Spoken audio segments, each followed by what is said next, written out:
মানুহ মানুহবোৰ কিয় বাৰু ইমান নিষ্ঠুৰ হ'ব পাৰে?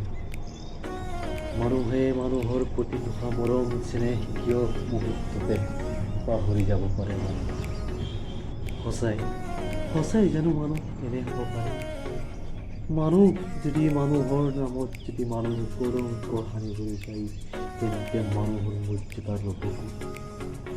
যদি ককাই ভাই ভনীৰ মাজত যদি মানুহৰ মৰ্যাদা দেখাই পোৱাই নাযায়, তেন্তে সমাজখন জীয়াই থাকিব কেনেকৈ?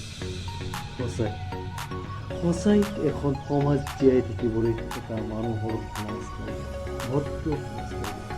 যি সমাজত ভদ্ৰতা সকলো